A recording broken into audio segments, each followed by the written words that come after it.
కేంద్ర రాష్ట్ర ప్రభుత్వం సమన్వయంతో పనిచేసుకున్నట్టే ఇప్పుడు ఈ షర్మిలారెడ్డి గారు వచ్చి అసలు ఇక్కడ ఏం జరగనట్టు గుక్కెడు నీళ్లు ఇచ్చారా మీరు? గుక్కెడు నీళ్ళు ఇప్పుడు విపత్తు జరిగినట్టు 10 రోజుల తర్వాత తగుదనమ్మా అని వచ్చారు ఆవిడ. సరే రండి, కానీ వచ్చినప్పుడు కనీసం మీరు ఇన్ని భారతీయ జనతా పార్టీ కావచ్చు అన్ని పార్టీలు అక్కడ సహాయ చర్యలు పాల్గొంటున్నారు కదా. భారతీయ జనతా పార్టీ నిన్న కూడా అనేక ప్రాంతాల్లో నిత్యావసర వస్తువులు చేశారు.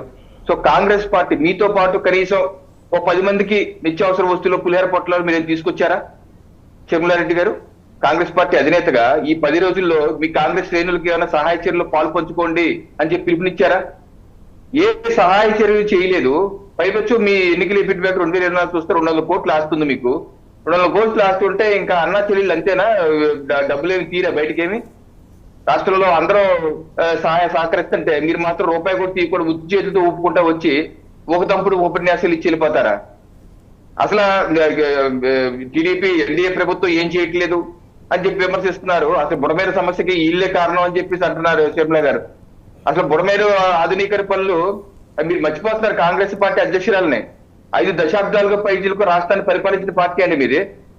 బుడమేరు సమస్య ఇప్పుడు కాదు కదా, బ్రిటిష్ టైం నుంచి ఉంది, అక్కడ నుంచి వారసత్వంగా వచ్చింది.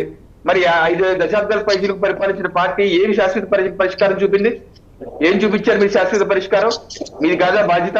పైపెచ్చి అంటారు మా నాన్నగారు ఉన్నప్పుడు బ్రహ్మాండంగా చేశాం బుడమేరు ఆధునీకరణ పనులు అని చెప్పేసి. ఏం చేశారండి మీ నాన్నగారు? ఇదే సెప్టెంబర్ మాసంలో 2005లో ఇదే పెద్ద 70,000 క్యూసెక్స్ వాటర్ వచ్చింది ఇదే విజయవాడలో.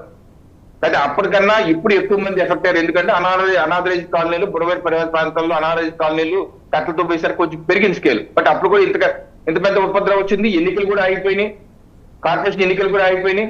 ఎన్ని సమస్యలు వస్తే ఆ రోజు ఒక శాశ్వత పరిష్కారం చూపట్లేదు, ముఖ్యమంత్రి రావట్లేదు అని చెప్పేసి పులి నాగేశ్వరరావు గారి ఆధ్వర్యంలో పెద్ద ఉద్యమం చేశారు విజయవాడలో. ఆ తర్వాత రావాల్సి వచ్చింది రాజశేఖర రెడ్డి వచ్చి శాశ్వత పరిష్కారం చూపుతా అన్నారు. చూపుతా అని ఏం చూపారండి?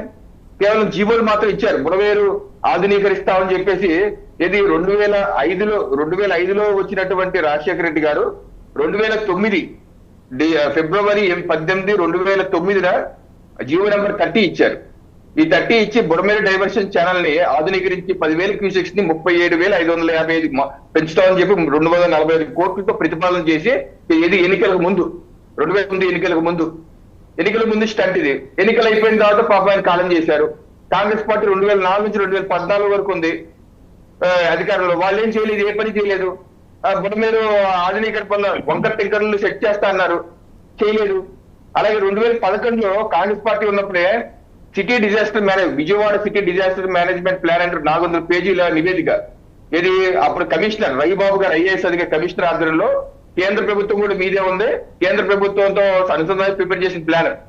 ఈ ప్లాన్ లో స్పష్టంగా చెప్పారు బుడమేరులో ఏ రకమైన సమస్యలు, విజయవాడ ముంపు 3 రకాల ముంపులు ఉన్నాయి. కృష్ణా వాటర్ వల్ల కృష్ణలంక, అలాగే కొండచేరు విరిగిపోవడం, 3వది బుడమేరు వల్ల ఏ వార్డులు మునిగిపోతాయని చెప్పి ఈ నివేదిక పేజ్ నెంబర్ 81లో ఉంది.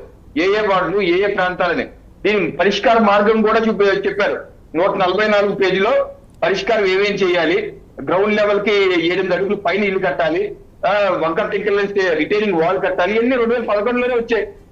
మరి షర్మిలారెడ్డి గారు చెప్పండి, మీ ప్రభుత్వ న్యాయంలో 2014 వరకు మీరేం చేయలేదు కదా.